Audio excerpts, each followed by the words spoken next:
नमस्कार, स्वागत है आपका डीबी लाइव ब्रेकिंग में। मैं हूं समीर आत्मज मिश्र और मेरे साथ हैं अमलेंदु उपाध्याय। बड़ी खबर आ रही है कि इस्राइल ने ईरान पर एक बार फिर हमला कर दिया है और इस हमले में खबर ये आ रही, कुछ जान माल का नुकसान क्या हुआ है क्या नहीं हुआ है इसकी खबरें नहीं आ रही है, लेकिन जो ईरान का स्थानीय मीडिया है वो भी इस बात की पुष्टि कर रहा है कि इस्राइल की ओर से कई हमले राजधानी तेहरान में किए गए हैं, कई हवाई हमले किए गए हैं। और अभी खबर ये भी आ रही है कि तेहरान की ओर से भी इसका जवाब दिया गया है, लेकिन अभी उसकी पुष्टि नहीं हुई है। लगातार अपडेट हो रहे हैं। हमसे थोड़ी देर पहले ही यह खबर आई है कि इस्राइल ने ईरान पर बड़ा हमला कर दिया है और चूंकि पिछले कई दिनों से ये कयास लग रहे थे और अमेरिका के राष्ट्रपति डोनाल्ड ट्रंप जिस तरह से ईरान को लगातार धमकी दे रहे थे कि कभी भी हमला हो सकता है, लेकिन अमेरिका की ओर से तो हमला नहीं हुआ, पर इस्राइल ने आखिरकार हमला कर दिया। और यह कहा जा रहा था कि अमेरिका की जो धमकी दी जा रही है वो इस्राइल के दबाव में ही दी जा रही है, लेकिन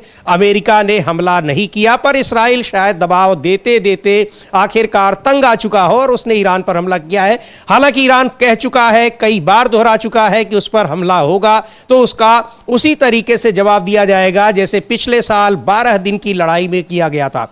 इधर कई खबरें आ रही हैं कि इस्राइल में लोगों को बाहर निकलने से मना कर दिया गया है। ईरान के बदले की कार्रवाई करने के आशंका के चलते लोगों से कहा गया है कि अपने घरों में रहें। यहां तक कि सरकारी कर्मचारियों से भी कहा गया है कि वो अपने घरों में रहें, घर से काम करें।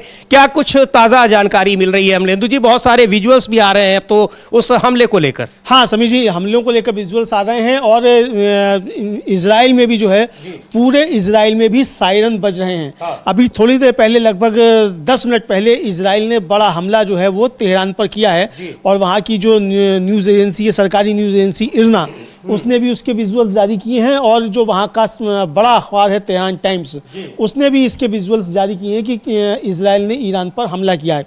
इधर जो इजराइल की आर्म्ड फोर्सेस है उसने जो है वो कहा है कि भाई पूरे देश में जो है मिसाइल दागे जाने की संभावना है, तो पूरे देश में जो प्रोएक्टिव अलर्ट जो है वो जारी कर दिया गया है और लोगों को सुरक्षित जगहों पर जाने का अनुरोध किया गया है।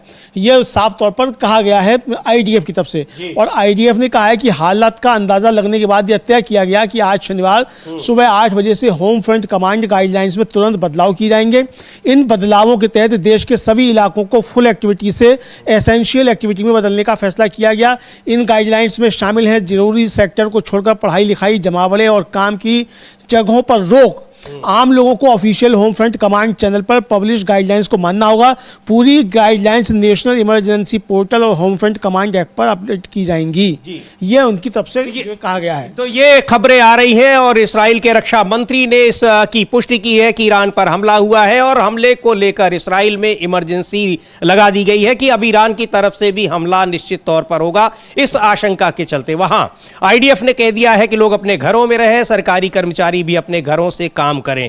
इसका मतलब यह है कि अब युद्ध एक तरीके से, जो खुला युद्ध पाकिस्तान और अफगानिस्तान के बीच में इधर चल रहा है, अब वो खुला युद्ध इस्राइल और ईरान के बीच फिर शुरू हो गया है। हालांकि इस्राइल की कोशिश थी कि अमेरिका उस पर हमला करे, लेकिन अमेरिका लगातार हमले से बचता रहा, पर इस्राइल ने अब आखिरकार हमला कर दिया है। कहा जा रहा है कि ईरान के हमले का उसको डर था। हालांकि ईरान लगातार इस बात से मना करता रहा कि वो पहले हमला नहीं करेगा, वो हमला तभी करेगा जब उस पर हमला किया जाएगा। अब जरूर इस्राइल को ईरान के हमलों को झेलना पड़ेगा अमलेंदु जी, उसी तरीके से जिस तरह पिछले साल हुआ था। हाँ देखिए, ये हो सकता है कि जो ट्रंप की रणनीति थी, उस ट्रंप की रणनीति को नेतन्याहू ने पलीता लगा दिया हो। ये भी हो सकता है समीर जी, क्योंकि अब जब ईरान रिटेलिएट करेगा तो इसका जबरदस्त असर होगा। और ईरान पहले कह चुका है कि हमारे निशाने पर जो अमेरिका के सैन्य ठिकाने हैं वो हमारे निशाने पर हैं और इजराइल हमारे निशाने पर होगा। अब जब ये शुरुआत इजराइल ने कर दी है, चूंकि अभी तक बात यही चल रही थी, बातचीत चल रही है,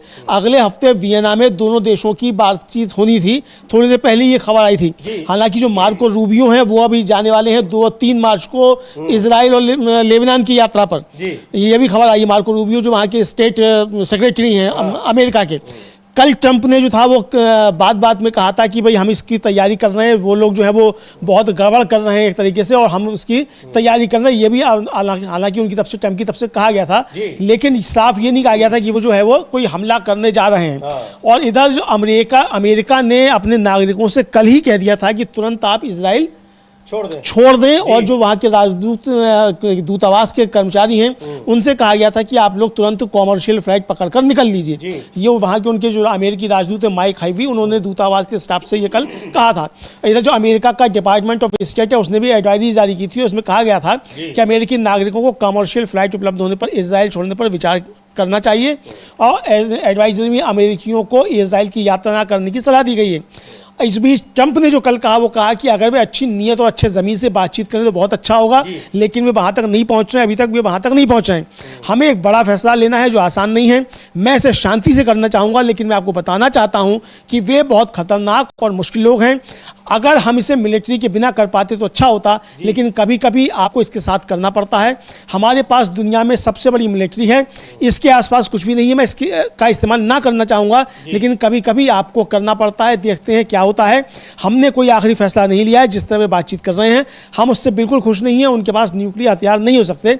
देखते हैं सब कैसे होता है। ये 6 घंटे पहले ही ट्रंप ने कहा है समीर जी। बिल्कुल, और अभी कल ही जिनेवा में बैठक तीसरे दौर की वार्ता हुई, लगातार वार्ता चल रही है। हालांकि कुछ कल की वार्ता से भी कुछ निष्कर्ष नहीं निकला, लेकिन यह संभावना जताई गई थी कि अभी वार्ता आगे भी जारी रहेगी। पर यह सीधे सीधे दिखा रहा है अमलेंदु जी कि अब इसराइल का धैर्य जवाब दे गया। हालांकि इसराइल के स्थानीय मीडिया में वहां कहा जा रहा है कि अगर इसराइल हमला न करता तो ईरान उस पर हमला कर देता, लेकिन ईरान की तरफ से यह बार बार दोहराया गया है कि वो पहले हमला नहीं करेगा। पर यह इसराइल का दबाव अमेरिका पर जरूर था कि अमेरिका इसराइल के ऊपर हमला करे।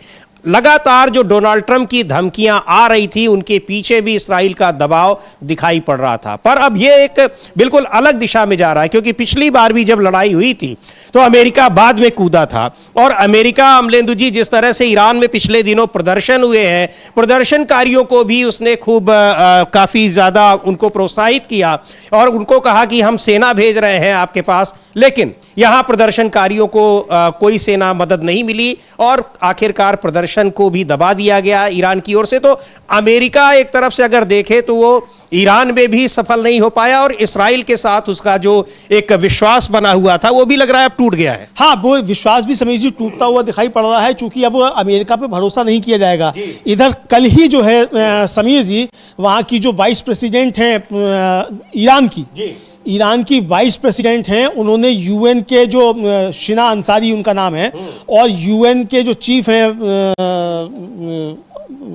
एंटोनियो गुटेरस, उनको एक चिट्ठी लिखा था और उसमें उन्होंने स्टॉकहोम डिक्लेरेशन के आर्टिकल 21 और 1992 के रियो डिक्लेरेशन के आर्टिकल 2 का जिक्र करते हुए कहा कि कोई भी मिलिट्री एक्शन जिससे बड़े पैमाने पर समुद्री प्रदूषण हो, तटीय हैबिटेट का विनाश हो या बायोडाइवर्सिटी का नुकसान हो, उसे आपको रोकेंगे। ये कुछ विजुअल्स हैं जो वहाँ के इसराइल ने जो ईरान पर, राजधानी तेहरान पर हमले किए हैं, उसकी कुछ तस्वीरें हैं। हाँ, ये आधिकारिक तस्वीरें समझ लीजिए, वहाँ की जो सरकारी न्यूज एजेंसी है उसने ये विजुअल्स जारी किए हैं, तो ये आधिकारिक तस्वीरें हैं वहाँ की। और ये है तो जो अंसारी है, शिना अंसारी, उन्होंने कहा कि इस इलाके में तेल और इंडस्ट्रियल जगहों पर हमले समेत तो पिछली लड़ाइयों की ओर भी इशारा किया। उनका कि पिछली मिलिट्री लड़ाइयों से पता चलता है कि एनवायरनमेंट पर पड़ने वाले असर किसी खास समय या इलाके तक सीमित नहीं है, बल्कि आने वाली पीढ़ियों पर भी असर डाल सकते हैं। इस बीच समीर जी, जो ईरान का शहर है तबरीज, वहाँ तेज बर्फबारी हो रही है और इसके बीच में कल जो है ईरान के आर्मी एयरफोर्स के कमांडर ब्रिगेडियर जनरल बेहमर ने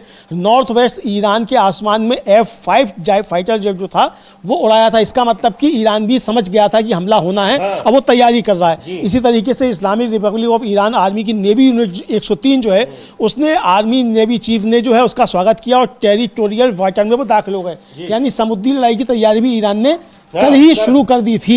ये संभावित खतरे को देखते हुए, क्योंकि जैसे ही ईरान की तरफ इजराइल की खाली करने का अमेरिका की तरफ से एडवाइजरी आई, समझ गया ईरान भी कि अभी हमला करने वाले हैं। और एक चीज और भी है अमलेंदु जी, और ये हमला करने वाले ईरान बेहतर तरीके से उसने अपनी तैयारी मजबूत कर रखी है। दूसरी ओर जिस तरह से अब्राहम लिंकन को वहां भेजा गया है, हाँ, उस और अब ये अमेरिका ने एक धमकी के तौर पर, और ईरान की तरफ से अमेरिका को यह भी डर था कि वो उसका पहला हमला ही जो होगा वो अब्राहम लिंकन पर होगा, और अगर उस पर हमला होता है, वो तबाह हो जाता है, तो अमेरिका के लिए बहुत बड़ा नुकसान था। हाँ बिल्कुल, ये अमेरिका के लिए बहुत बड़ा नुकसान होगा और अभी भी हो सकता है, क्योंकि ऐसा, क्योंकि जिस तरीके से उन्होंने हॉर्मुज़ को पानी रोका उसको बंद किया ईरान ने, अगर हॉर्मुज़ को बंद कर देगा तो इसके जहाज तो खड़े खड़े नीचे पानी में चले जाएंगे। तो ये तरकीब उसके पास है, और उसकी जो मिसाइल है उससे अमेरिका बहुत घबराया हुआ है। मार्को रूबियो ने परसों ही जो है कहा कि उनके पास मिसाइल जो है वो हमें परेशान करते हैं, हमारे जो मित्र देश हैं उनको परेशान करते हैं, हमारे सैन्य अड्डे जो हैं उन तक उनकी पहुंच है। पिछले साल का अनुभव है, ईरान ने अमेरिकी अड्डों पर हमले किए भी थे मिसाइल से, तो अभी भी इजराइल जो है रिटेलिएट करेगा। अब देखना यह है कि पहले वो अमेरिका पे करता है कि पहले इजराइल पर करता है। लेकिन इजराइल में जिस तरीके से इस समय सायरन बज रहे हैं, और आईडीएफ जो लोगों से कह रहा है कि आप लोग सुरक्षित जगहों पर चले जाइए, बंकरों में चले जाइए, उससे अब देखना है कि अब ये हमला इजराइल पर होता है या क्या होता है। जी बिल्कुल, क्योंकि इजराइल पर हमले की आशंका बढ़ गई है। ईरान ने पहले ही कहा था कि उस पर जिधर से भी हमला होगा, चाहे हमला इजराइल की तरफ से हो रहा हो चाहे अमेरिका की तरफ से, वो उसका वो तोड़ जवाब देगा। और अब इजराइल ने जब हमला कर दिया तो निश्चित तौर पर आशंका बढ़ गई है।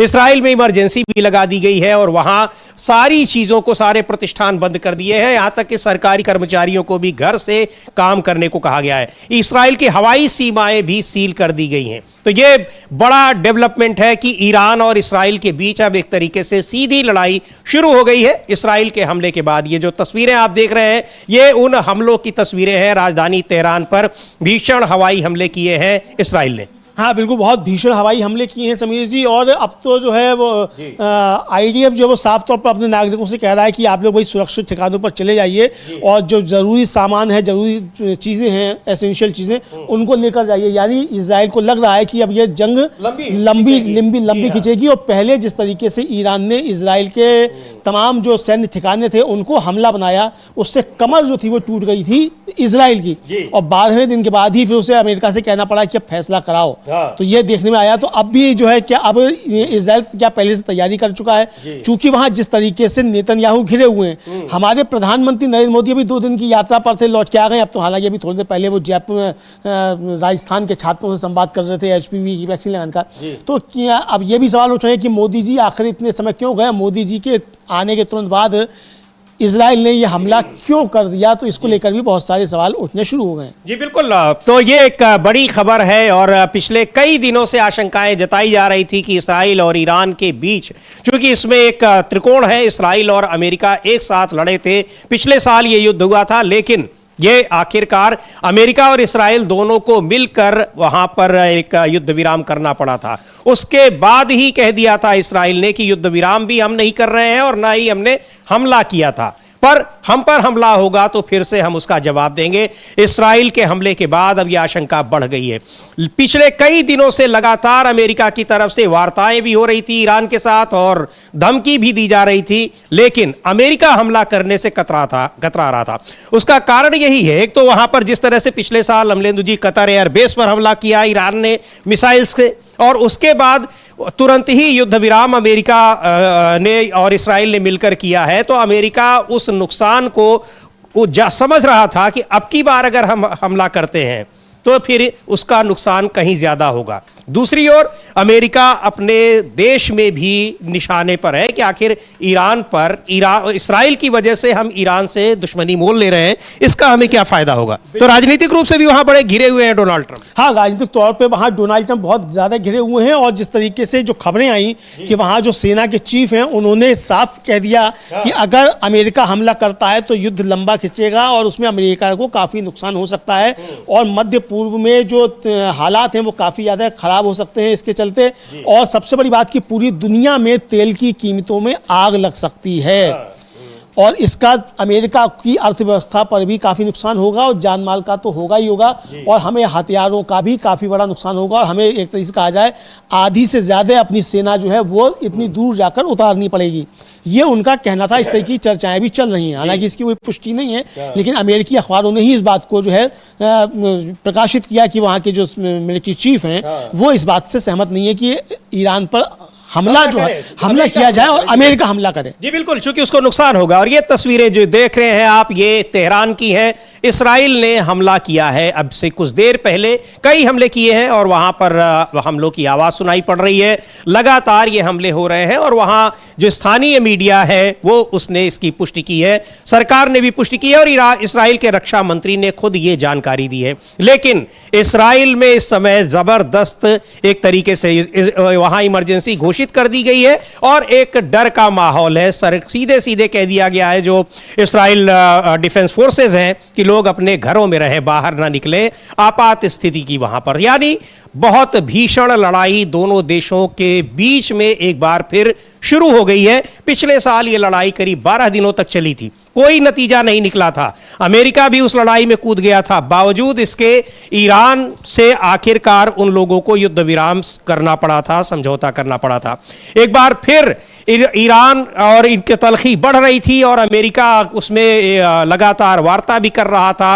अभी कल भी एक दौर की वार्ता शुरू हुई है, लेकिन अमेरिका की तरफ से ईरान पर हमले की हिम्मत नहीं पड़ रही थी, ऐसा कहा जा रहा है विश्लेषकों के जरिए। और हिम्मत इसलिए नहीं पड़ रही थी कि पिछले साल 12 दिन की लड़ाई में अमेरिका ने देख लिया था कि वो तो युद्ध के आखिरी समय में कूदा था, फिर भी उसको कितना बड़ा नुकसान उठाना पड़ा था। बिल्कुल समीर जी, काफ़ी नुकसान जो था उसको उठाना पड़ा अमेरिका को भी। और इजराइल तो बुरी तरीके से एक चीज़ कहा जाए तबाही हो गया था, अर्थव्यवस्था उसकी तबाह हो गई थी। और सबसे बड़ी बात ये थी कि जो उसका एयर डिफेंस सिस्टम है वो जवाब देने लगा था कि उसके पास, हम लोगों ने उस समय चर्चा भी की थी वॉल स्ट्रीट जर्नल की खबर के उससे कि भाई 6 दिन से ज़्यादा का उसके पास सामान बचा ही नहीं है। और वो 6 दिन जैसे ही पूरे हुए वैसे ही तुरंत इजराइल ने घुटने टेक दिए और इजराइल जो था वो अमेरिका से गिड़गिड़ाने लगा कि अब युद्ध को रुकवाया जाए। ये हुआ था बिल्कुल। और अमेरिका भी युद्ध में कूदा, ज्यादा दिन टिका नहीं, चूंकि उसके बाद ही अमेरिका पर भी इसराइल के मिसाइलों ने हमला किया। अमेरिका यानी वहां पर, चूंकि हमें कुवैत में, वहां मध्य पूर्व के कई देशों में अमेरिका के जो बेस हैं वहां पर, उन जगहों पर यानी डिफेंस बेस है, वहां उस पर हमला किया। तो कुवैत में उसका एक बड़ा सैन्य अड्डा था जहां हमला हुआ और अमेरिका को काफी नुकसान हुआ। उसके बाद ही युद्ध विराम हो गया। कतर में, माफ कीजिएगा, कतर में एक एयरबेस पर यह हमला हुआ और वहां पर उसके बाद अमेरिका और इसराइल दोनों ने युद्ध विराम किया ईरान के साथ। कई दिनों तक अमलेंदु जी उस समय भी ईरान की ओर से युद्ध विराम की पुष्टि नहीं की गई थी। वो खबरें भी या तो अमेरिका की तरफ से आ रही थी या इसराइल की तरफ से आ रही थी। बिल्कुल बिल्कुल, इसराइल जो है इसराइल की तरफ से आया और ट्रंप की तरफ से आया सबसे पहले तो कि बहुत अच्छा किया, बहुत अच्छा किया। और अब जो है वो अब इनके बीच युद्ध विराम हो गया है। और ईरान ने तब भी कहा कि हम इनकी बातों पर भरोसा नहीं करते हैं। लेकिन फिर जब इजराइल ठंडा पड़ गया तो फिर ईरान ने भी उस पर कोई हमले नहीं किए। विजुअल्स आना शुरू हो गए समीर जी, और भी विजुअल आना शुरू हो गए हैं और उन विजुअल्स में देखा जा सकता है कि जो हमले तो किए हैं इसने इजराइल ने, लेकिन इन हमलों के बावजूद सामान्य जनजीवन जो है वो वहाँ सामान्य दिखाई पड़ रहा है। हम कहेंगे अपनी टीम से कि जो अभी तुरंत विजुअल आया है वो दिखाएंगे किस तरीके से ट्राम चल रही है, वहाँ गाड़ियाँ चल रही हैं और धुआं भी उठता हुआ दिखाई पड़ रहा है इसके जरिए। जी बिल्कुल। तो देखते हैं वहां पर क्या कुछ विजुअल्स अगर हमारे पास हैं। राजधानी तेहरान में इसराइल के हमलों के बाद क्या स्थिति है, वहां पर आम जनजीवन की क्या स्थिति है। इसराइल में तो चूंकि अब रिटेलिएशन यानी ईरान की ओर से भी हमला हो सकता है, इसको देखते हुए वहां इमरजेंसी लगा दी गई है। हवाई इलाकों को बंद कर दिया गया है और लोगों से घरों में रहने को कहा गया है। तो कई तस्वीरें आ रही हैं जो राजधानी तेहरान की हैं, ईरान के अलग अलग हिस्सों की, उनको देखते हैं क्या कुछ हो रहा है। लेकिन जी वहां से यह खबर भी आ रही है कि शायद ये जो हमला है अकेले इजराइल का नहीं है। तेहरान टाइम्स ने खबर दी है कि ये इजराइल और यूएस का ज्वाइंट अटैक भी हो सकता है। अभी अभी ब्रेकिंग आई है कि ये ज्वाइंट अटैक भी हो सकता है। तो अभी पुष्ट खबरें आना है कि यूएस इसमें शामिल है कि नहीं है। जी बिल्कुल, जैसे जैसे जानकारी मिलती है आप तक हम पहुंचा रहे हैं। लेकिन ने बड़ी खबर दी है तेहरान टाइम्स ने, ईरान के अखबार ने, कि वहां ये हमला केवल इसराइल का नहीं है बल्कि इसराइल और अमेरिका का संयुक्त हमला है। तो ये तस्वीरें बहुत सी आ रही हैं वहां पर तेहरान की। लेकिन जैसा खबरें आ रही हैं कि ईरान में जनजीवन सामान्य सामान्य है। ये हमले हुए हैं, हो रहे हैं, और उन सब के बावजूद वहां पर ये अगर है इस तरह का, तो फिर अमेरिका के लिए भी अमलेंदु जी खतरा बढ़ गया है, ये साफ समझा जा सकता है। बिल्कुल समीर जी, अमेरिका के लिए भी खतरा बढ़ गया है। और ईरान जो है, ये देखिए, ये विजुअल हमारे बराबर में है समीर जी।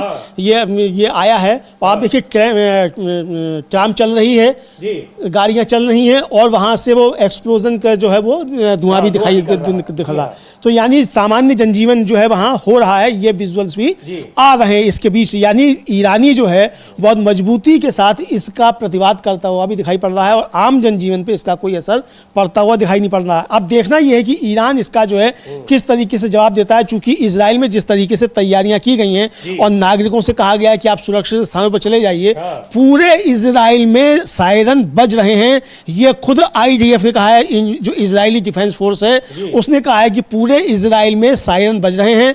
नागरिकों से कहा गया है कि वो जरूरत के सामान लेकर सुरक्षित जगहों पर बंकर्स में चले जाएं। ये IDF ने कहा है। जी बिल्कुल। तो ये अभी की बड़ी खबर है कि इस्राइल ने ईरान पर हमला कर दिया है। ये तस्वीरें आप ईरान की देख रहे हैं, राजधानी तेहरान की, और तेहरान टाइम्स का, ईरान के प्रमुख अखबार का यह कहना है कि यह हमला केवल इस्राइल का नहीं है, बल्कि इस्राइल और अमेरिका का संयुक्त हमला है। जान माल का क्या कोई नुकसान हुआ है, नहीं हुआ है, लेकिन ईरान भी हमले की तैयारी में है, और इस्राइल में इस हमले के खौफ से इमरजेंसी लगा दी गई है, और वहां लोगों से कहा गया है कि अपने घरों में रहें। अभी और कुछ अपडेट आते हैं तो वो हम आपको बताते चलेंगे। जान माल के नुकसान की खबरें अभी नहीं आ रही कि इस हमले से कुछ हुआ है या नहीं हुआ है। ईरान ने अभी इसका प्रतिवाद किस तरीके से किया है, अभी उसकी भी कोई खबर नहीं है। तो हम उसको आपको अपडेट करते हैं। इस बीच कुछ जो भारत से जुड़ी खबरें हैं उन पर भी बात कर लेते हैं। आज एक फिर ऐतिहासिक घटना हुई जिसमें देर रात कोर्ट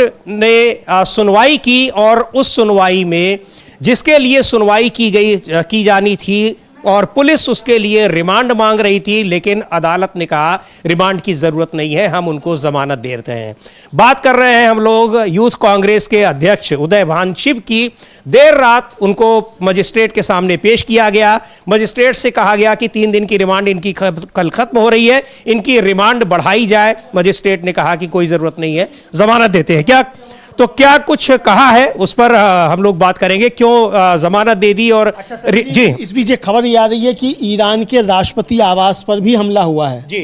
ये खबर भी अभी भी आई है। तो ये भी बड़ी खबर आ रही है। उस पर जो भी लगातार खबरें आ रही हैं हम आपको अपडेट करते रहेंगे। तो ईरान के राष्ट्रपति के आवास पर भी हमले की खबर आ रही है, अभी और जानकारी देंगे। अभी चर्चा इसकी करते हैं उदय भान शिव को, कैसे देर रात ये कोर्ट बैठती है और पुलिस रिमांड मांगती है, लेकिन अदालत कहती है कि रिमांड की जरूरत नहीं है। यानी दिल्ली पुलिस पर एक कह सकते हैं कि एक सेटबैक, उसको बड़ा सेटबैक मिला है अमलेंदु जी। बिल्कुल, दिल्ली पुलिस को समझिए काफ़ी बड़ा सेटबैक ये कहा जा सकता है, चूंकि वो कहावत है ना कि गए थे नमाज पढ़ने रोजे गले पड़े, तो वही स्थिति जो है पैदा होती हुई दिखाई पड़ रही है।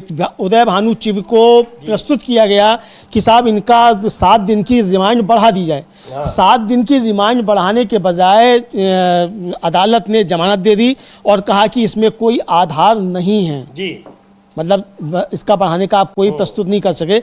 उनके वकील जो हैं उदय भानु शिव के, उनको भी हम लोग सुन सकते हैं, और कि क्या कहा है उन्होंने कि क्यों जमानत दे दी गई, किस तरीके के। एडवोकेट सुलेमान मोहम्मद हैं समीर जी, उनके उदय भानु शिव के वकील जो हैं, उनको हम लोग सुन सकते हैं कि वो क्या कह रहे हैं, फिर हम लोग आगे इस पे चर्चा। बिल्कुल। तो उदय भान शिव को देर रात कोर्ट ने जमानत दी, और दिल्ली पुलिस मांगने जा रही थी कि उनकी रिमांड, जो 3 दिन की रिमांड पहले ली थी, उसको और बढ़ाया जाए। तो कोर्ट को भी लगा कि इस रिमांड की क्या जरूरत है। आपको बता दें कि जब वहां पर AI समिट के दौरान ये लोग प्रदर्शन कर रहे थे, ये लोग नहीं बल्कि यूथ कांग्रेस के कुछ कार्यकर्ता कर रहे थे, उस मामले में उदय भान शिव को मुख्य साजिशकर्ता बताया गया था। यह कहकर दिल्ली पुलिस ने उनको गिरफ्तार किया। 3 दिन की रिमांड ली थी, रिमांड पूरी हो रही थी, उसको बढ़वाने के लिए कोर्ट पहुंची, लेकिन कोर्ट ने रिमांड देने से मना कर दिया और उदय भान शिव को जमानत दे दी। सुनते हैं उनके जो वकील हैं सुलेमान खान, वो क्या कह रहे हैं। Police crime branch has moved application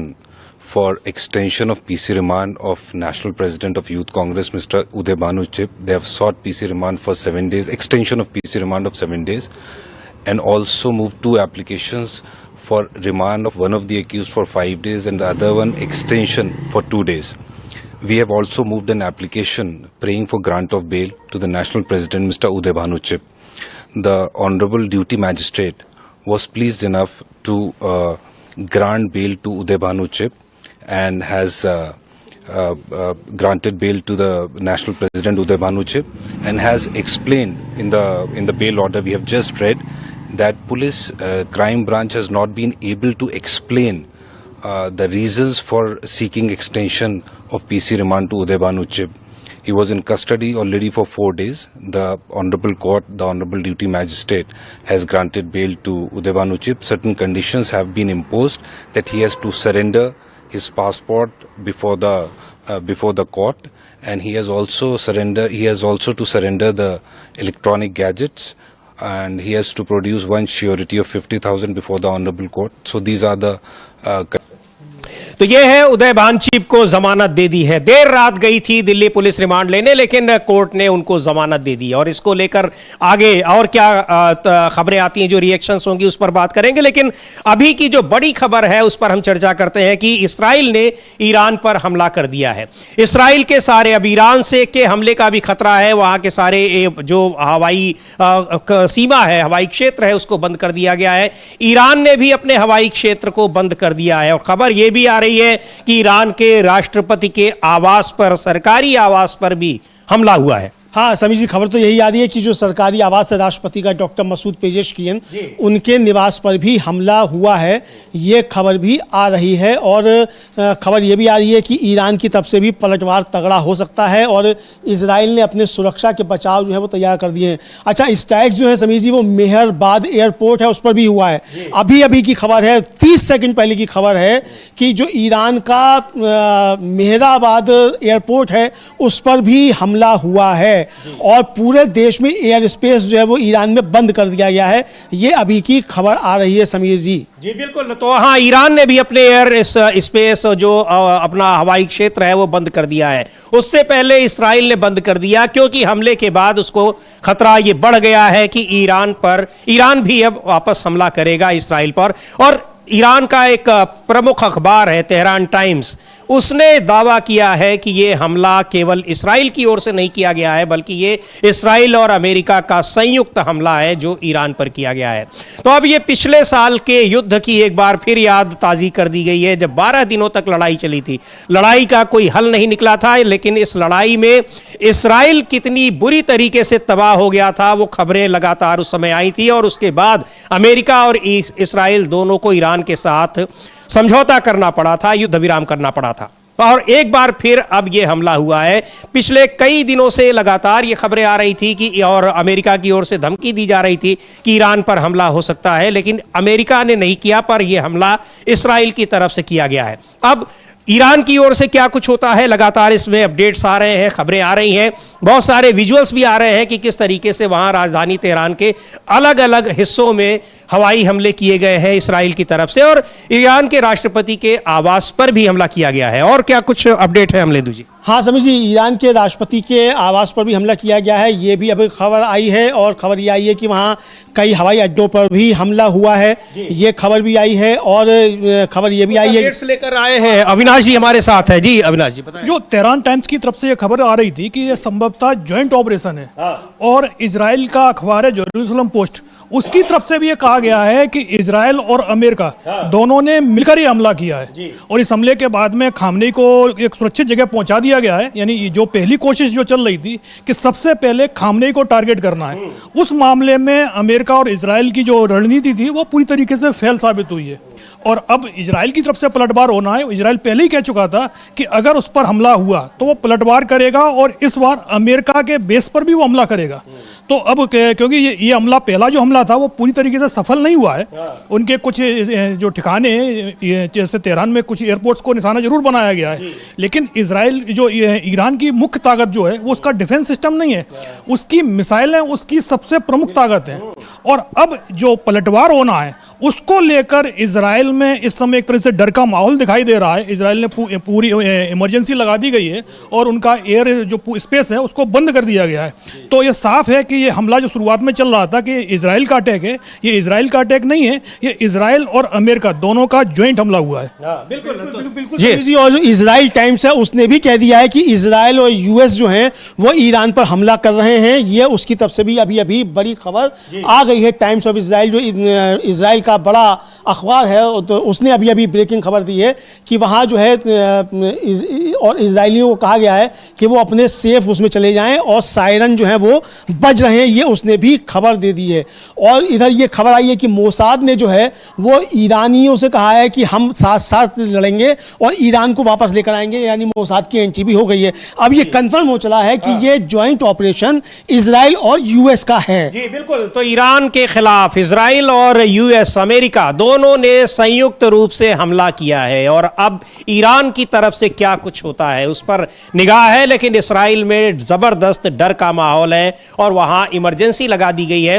लोगों से अपने घरों में बंद रहने को कहा गया है। सरकारी जो कर्मचारी हैं उनसे भी कहा गया है कि अपने घरों से काम करें। लगातार वहां पर सायरन बज रहे हैं, यानी युद्ध की आशंका से घिरा हुआ है। तो ईरान और इस्राइल के बीच अब एक बार फिर युद्ध शुरू हो गया है जिसमें अमेरिका भी साथ दे रहा है इस्राइल का। तो बड़ी खबर है ये। और युद्ध को लेकर पिछले साल भी ये युद्ध हुआ था जिसमें अमेरिका और इस्राइल दोनों मिलकर लड़े थे, लेकिन दोनों के अनुभव बड़े खट्टे थे। पर एक बार फिर ये हमला हुआ है। अब क्या कुछ होता है ये देखने वाली बात होगी, लेकिन माना यह जा रहा है कि पिछले बार के युद्ध से कहीं ज्यादा भीषण युद्ध होगा इस बार। बिल्कुल समीर जी, काफी भीषण युद्ध होगा और इजराइल भी इसके लिए तैयार है और ईरान भी तैयार है, दोनों इसके लिए तैयार हैं।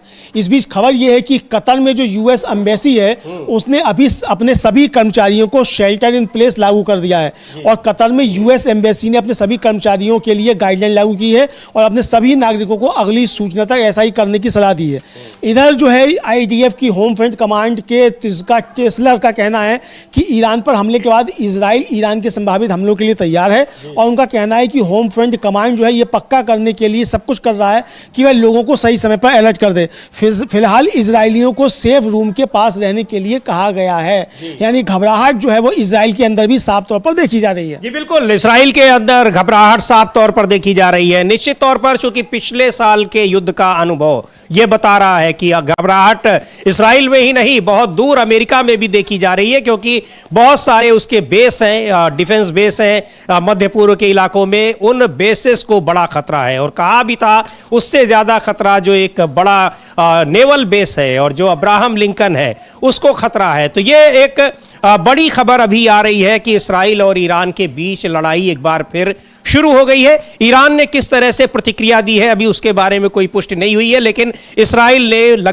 कई हमले किए हैं ईरान के ऊपर। राजधानी तेहरान की में दिखाई पड़ रहा है कि किस तरह से धुआं निकल रहा है और धुएं का गुबार इन हवाई हमलों में बम से हमले किए गए हैं और इस्राइल में इमरजेंसी घोषित कर दी गई है। क्या कुछ अभी और अपडेट होते हैं? लगातार इस पर खबरें आ रही हैं और ये दावा किया जा रहा है इस्राइल की तरफ से भी और ईरान की तरफ से भी। सरकारों की ओर से तो नहीं किया गया है, लेकिन वहां की मीडिया ये खबर दे रही है दोनों देशों की कि ये ज्वाइंट हमला है अमेरिका और इस्राइल का। टाइम्स ऑफ इजराइल ने यूएस के एक अधिकारी के हवाले से कहा है कि यूएस इस हमले में शामिल है। अभी अभी ये ब्रेकिंग दी है टाइम्स ऑफ इजराइल ने, समीर जी। और इधर जो है जो तेहरान के उत्तर पूर्व में इस्फहान, करज और करमनशाह इन शहरों में भी धमाके जो सुनाई दिए हैं। इजराइल की जो ईरान की जो सेमी ऑफिशियल न्यूज़ एजेंसी है फार्स न्यूज़ एजेंसी, उसने ये रिपोर्ट दिया। और इधर जो मोसाद है जासूसी एजेंसी जो है इजराइल की, उसने अपने टेलीग्राम चैनल जो है उस पर ऑफिशियल पारसी भाषा के चैनल पर ईरानियों से कहा है कि ईरान को उसके अच्छे दिनों में वापस लाने में मदद करने की उसने अपील के बयान में कहा है कि हमारे ईरानी भाइयों बहनों, आप अकेले नहीं हैं, हमने खास तौर पर आपके लिए बहुत सुरक्षित और खास टेलीग्राम चैनल लॉन्च किया है। हम सब मिलकर ईरान को उसके अच्छे दिनों में वापस लाएंगे। और मोसाद ने ईरानियों से सरकार के खिलाफ अपने सही संघर्ष की तस्वीरें और वीडियो उसके साथ शेयर करने की अपील की है। तो यानी यह सूचना युद्ध भी जो है स्पाइस के जरिए ये भी शुरू हो गया है। बिल्कुल ये एक तरीके से खुफिया युद्ध और कैसे ईरान के लोगों को एक भड़काने की भी कोशिश हो रही है। हालांकि वो जो ईरान में पिछले दिनों प्रदर्शन चले थे उसमें कोई सफलता नहीं मिली अमेरिका को, लेकिन ये जो वहां पर प्रदर्शन चल रहे थे वो सीधे सीधे बताया जा रहा था कि ईरान में गृह युद्ध भड़काने की कोशिश है, गृह युद्ध कराने की कोशिश है, ताकि वहां की जो खामेनेई सरकार है वो कमजोर हो सके। लेकिन वो सरकार भी कमजोर नहीं हुई। पिछले साल का जो युद्ध हुआ उसमें भी अमेरिका और इस्राइल को मुंह की खानी पड़ी। यानी ईरान एक तरह से लग रहा है अमलेंदु जी कि इस्राइल और अमेरिका दोनों मिलकर भी ईरान की मजबूती का अंदाजा नहीं लगा पाए हैं। हाँ बिल्कुल बिल्कुल, ये लगा पाए हैं। और जो ईरान की सरकारी न्यूज़ एजेंसी है ना, उसने कहा है कि इजराइल ने क्लेम किया है कि उसने इन हमलों की जिम्मेदारी ली है। एक तो ये, दूसरा ये खबर भी दी है जो हम लोगों ने अभी बताया कि इस्फहान, कौम और कराज और केरमनशाह, ये इनमें से कौम जो और इस्फहान है, ये उसके परमाणु ठिकाने हैं। हाँ। वहाँ पर भी हमले किए गए हैं। अब वहां पिछले सवाल याद होगा आपको, तो जब अमेरिका इस युद्ध में कूदा था तो इन तीनों जगहों पर ठिकानों पर जो परमाणु ठिकाने हैं वहां हमले किए थे। दावा किया था कि उनको हमने नष्ट कर दिया है। हालांकि ईरान ने कहा था कि कोई उसको नुकसान नहीं हुआ है। अब फिर जब वहां हमले हो रहे हैं तो इसका मतलब अमलेंदु जी की ईरान का वो दावा सही है, अमेरिका का दावा गलत था। बिल्कुल बिल्कुल, ये दावा गलत था और ये साफ तौर पर समझा जा सकता है समीर जी कि ये किस तरीके से अब ये संघर्ष जो है वहाँ बढ़ेगा। और शायद कहा जा सकता है कि ट्रंप ने और नेतन्याहू ने पूरी दुनिया को एक नए तरीके के संघर्ष के अंदर धकेल दिया है। ये बिल्कुल। अब ये भी खबर आ रही कि इराक में भी एयर स्पेस बंद कर दिए गए हैं और वहां भी अलर्ट घोषित कर दिया गया है। यानी अब ये लड़ाई बाहर तक फैलने वाली है। इसका क्या असर होगा? चूंकि मध्य पूर्व में जिस तरह से ईरान के साथ एक गोलबंदी हो रही थी वहां के तमाम देशों की, अब वो दिखाई पड़ रहा है कि कहीं ये युद्ध इस्राइल और ईरान से बाहर न चला जाए, क्योंकि अमेरिका खुले तौर पर इस्राइल के साथ है। हाँ बिल्कुल, अमेरिका खुले तौर पर इजराइल के साथ है। और उधर जो ये देश हैं, मुस्लिम देश हैं, और ये जो है ये साफ तौर पर जो है वो इजराइल के खिलाफ खड़े हुए हैं। और बीच में जिस तरीके से मध्यस्थता कर रहे थे खाड़ी के देश अमेरिका और इसके बीच में, तो अब उनको भी ये लगने लगा है कि अमेरिका इधर बातों में फंसाए रहा और इधर उसने हमला कर दिया, तो इसमें जो प्रतिष्ठा खराब हो रही है वो उन खाड़ी के देशों की भी हो रही है। जी बिल्कुल, खाड़ी के देशों की भी। तो ये अब इस केवल इस्राइल और ईरान का युद्ध नहीं है, बल्कि इसमें दुनिया के दूसरे देशों का भी कहीं न कहीं इन्वॉल्वमेंट है। और अमेरिका तो सीधे तौर पर इस्राइल के साथ खड़ा हुआ है, लेकिन दोनों के बीच में कई मतभेद भी दिखाई पड़े हैं। क्योंकि इस्राइल तो लगातार दबाव बना रहा था अमेरिका पर कि वो ईरान पर हमला करे, लेकिन अमेरिका ईरान पर हमले से कतरा रहा था। आखिरकार जब इस्राइल ने अटैक कर दिया तो शायद मजबूरी में फिर अमेरिका को उसका साथ देना पड़ा हो, क्योंकि कहा यह जा रहा है कि ये ज्वाइंट जो अटैक है किया गया है, यानी इस्राइल और अमेरिका दोनों ने मिलकर ईरान पर हमले किए हैं।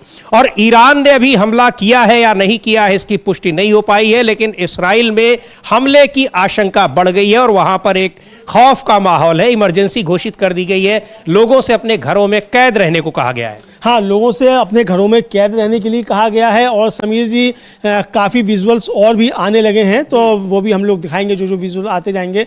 और ये तेहरान टाइम्स जो है इसने भी खबर दी है कि जो कौम है और इस्फहान है और कोहरामाबाद, यहाँ पर भी जो है स्ट्राइक हुए हैं यूएस और इजराइल के। तो ये समझा जा सकता है कि ये संघर्ष बढ़ने वाला है। इधर जो वहाँ की नेशनल असेंबली है ईरान की, उसके जो नेशनल सिक्योरिटी कमेटी के चेयरमैन हैं, उन्होंने कहा है कि इन हमलों का अंत अब इजराइल और अमेरिका के ऊपर हमलों के साथ ही होगा। यानी अब ईरान रिटेलिएट करेगा, ईरान अमेरिकी जो अड्डे हैं उन पर हमले करेगा, जो उसके वहाँ अल्मदा और जो आए हुए अब्राहम लिंकन उन पर भी हमले करेगा, और इजराइल पर भी हमले करेगा, ये समझा जा सकता है। बिल्कुल। और इधर ईरान की तरफ से पहले ही धमकी दी जा चुकी है कि वो पहले हमला तो नहीं करेगा, लेकिन अगर उस पर हमला होगा तो उसका जवाब उसी तरीके से दिया जाएगा। पिछले साल ये हम जवाब दिया जा चुका है ईरान की तरफ से, और उसी हम जवाब की वजह से अमेरिका अब तक कतरा रहा था ईरान पर हमले से। बार बार धमकी जरूर दे रहा था लेकिन कतरा रहा था, पर इस्राइल ने आखिरकार हमला कर दिया, तो अब अमेरिका को भी उसमें शामिल होना पड़ा। हालांकि अमेरिका की ओर से भी कोई आधिकारिक प्रतिक्रिया इस पर नहीं आई है, तब से कोई आधिकारिक प्रतिक्रिया नहीं आई है। मैंने देख लिया वहाँ का जो स्टेट है डिपार्टमेंट उसका भी देख लिया। मार्को रूबियो को व्हाइट हाउस से भी कोई प्रतिक्रिया नहीं है, कहीं से नहीं है। लेकिन टाइम्स ऑफ इजराइल जो है वो यूएस के अधिकारियों के हवाले से ही कह रहा है कि इसमें यूएस शामिल है। तो ये टाइम्स ऑफ इजराइल जो है वो उसकी खबर पुख्ता होती है यूएस के और इजराइल के मामलों में। और ईरान ने अपना एक वो बयान फिर दोहराया है अमलेंदु जी की शुरू आपने किया है, खत्म हम करेंगे। हाँ, ये शुरू कर दिया और ये साफ तौर पर कहा है वहाँ के जो नेशनल असेंबली है उसके सिक्योरिटी काउंसिल के जो चेयरमैन हैं उन्होंने साफ तौर पर कहा है कि लड़ाई की शुरुआत आपने की है, अंत हम करेंगे और इसका अंत जो है वो इजराइल और अमेरिका पे हमलों के साथ होगा, यानी आप पर हमले होंगे, अब आप तैयार रहिए। जी बिल्कुल। अब ये हम लोगों को याद है पिछले साल जो लड़ाई हुई थी तब भी यही कहा था ईरान ने, और किया भी वही था, कहा था कि आपने शुरू किया है खत्म भी आप करेंगे, लेकिन इस बार कह रहे हैं कि खत्म हम करेंगे। यानी एक बड़े अटैक की तैयारी में है। चूंकि जिस तरीके से घेराबंदी की जा रही थी ईरान की, ईरान उससे बिल्कुल वाकिफ था और उसी हिसाब से ईरान ने अपनी भी तैयारी कर रखी थी। लेकिन पिछले साल की लड़ाई के बाद ये दिखाई पड़ रहा है कि अमेरिका और इस्राइल दोनों ने ही अंदाजा, ईरान की ताकत का सही अंदाजा शायद नहीं लगाया था, क्योंकि अमेरिका को भी इस तरह से सीधे उस पर के बेस पर हमला, इतना नुकसान, इसकी उम्मीद बड़ी कम रही होगी। हाँ, इसकी उम्मीद तो समीर जी कम रही होगी, लेकिन इनको मतलब ये अंदाज तो था कि ईरान रिटेलिएट करेगा, क्योंकि मार्को रूबियो के 3-4 बयान जो है बार-बार आए कि भाई उनका जो मिसाइल कार्यक्रम है वो बड़ा नुकसानदायक है, वो अमेरिका जो है उससे उसको खतरा है और इसके लिए खतरा जो है वो अमेरिका के जो मित्र देश हैं मध्य पूर्व के, उनके लिए खतरा है ये इजराइल का जो ईरान का जो मिसाइल कार्यक्रम है। ये साफ तौर पर उनकी मार्को रूबियो की तरफ से कहा गया और ये भी कहा गया कि ईरान को अपना मिसाइल कार्यक्रम छोड़ना पड़ेगा, जबकि ईरान ने साफ कर दिया था कि हम किसी भी हाल में अपना मिसाइल कार्यक्रम नहीं छोड़ेंगे। ईरान के जो राष्ट्रपति हैं डॉक्टर मसूद पेजेश्कियान, उन्होंने साफ कह दिया था कि हम परमाणु हथियार नहीं बना रहे हैं, लेकिन हमारा यूरेनियम संवर्धन का कार्यक्रम जारी रहेगा, क्योंकि वो हमारी ऊर्जा ज़रूरतों को पूरा करता है। IAEA की टीम जो है अभी उसका दौरा करने वाली है, ईरान का कार्यक्रम आ चुका है उसका समीर जी, और इस बीच जो है वो यूएस और इजराइल ने मिलकर हमला कर दिया। वो असल में सीधे सीधे ये हो रहा था कि अमेरिका दबाव बना रहा था कि वो उसके साथ परमाणु समझौता करे। परमाणु समझौते का मतलब ये था कि वो ये बताइए अपने जो परमाणु कार्यक्रम है उसको रोक दे। ईरान ने साफ तौर पर कहा था कि हमारा परमाणु कार्यक्रम परमाणु बम बनाने के लिए नहीं है, शांतिपूर्ण कार्यों के लिए है, हम नहीं रोकेंगे। इसी बात को लेकर लगातार वार्ताएं हो रही थी। 3 दौर की वार्ता जिनेवा में हो चुकी थी, लेकिन वार्ता से कोई नतीजा नहीं निकला। यह भी कहा जा रहा है कि अमेरिका जानबूझकर इसको खींच रहा था, क्योंकि खुद हमला कर नहीं सकता था, लेकिन इसराइल उसके ऊपर दबाव बना रहा था। हाँ, असल में समझिए दिक्कत क्या है कि इस समय ट्रंप जो हैं वो भी अपने देश की अंदरूनी राजनीति में फंसे हुए हैं और नेतन्याहू तो बुरी तरीके से फंसे हुए हैं।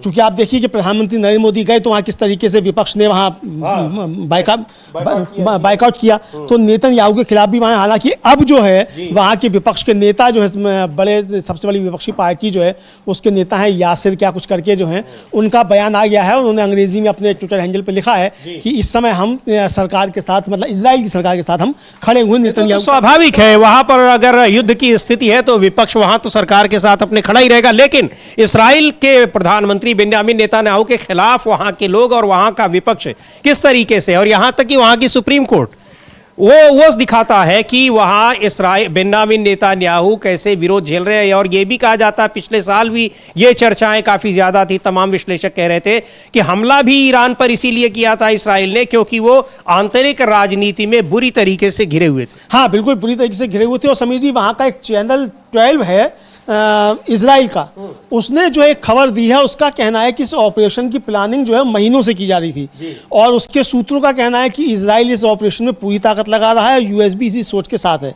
और यह भी कहना है उसका कि ज्वाइंट अटैक का शुरुआती फेज 4 दिनों तक चलने वाला है।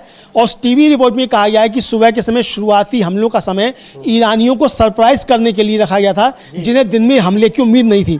और यूएस प्रेसिडेंट डोनाल्ड ट्रंप ने कहा है कि वह ईरान के साथ हाल की यूएस की बातचीत के प्रोग्रेस से खुश नहीं है। सुबह ही उन्होंने कहा था, लगभग 7 घंटे पहले, और उन्होंने कहा था कि ईरान के पास न्यूक्लियर वेपन नहीं हो सकते और इसके पास यूरेनियम एनरिच कैपेबिलिटी नहीं होनी चाहिए। और उन्होंने कहा था कि कभी कभी आपको फोर्स का इस्तेमाल करना पड़ता है। तो ये चैनल 12 है जो है वहाँ का चैनल 12 इजराइल का, उसकी ये रिपोर्ट समझिए अभी आई है। जी बिल्कुल, तो ये रिपोर्ट आई है और खबरें लगातार आ रही हैं। इसराइल ने ईरान के कई शहरों पर, राजधानी तेहरान और 6 शहरों पर धमाके किए हैं, वहाँ पर एयर स्ट्राइक की है और अभी जान माल का क्या नुकसान हुआ है नहीं हुआ है इसकी खबर नहीं है, और ईरान ने किस तरह से प्रतिक्रिया दी है खबर अभी नहीं है, लेकिन यह माना जा रहा है कि ईरान भीषण हमला करेगा, यानी इसराइल के ऊपर ही नहीं बल्कि वो अमेरिका के जो बेस हैं, डिफेंस बेस हैं, उन पर भी करेगा, क्योंकि ये हमला इसराइल और अमेरिका का एक संयुक्त हमला बताया जा रहा है। तो ये कब बड़ी खबर है कि वहां पर एक बार फिर इसराइल और ईरान आमने सामने आ गए हैं,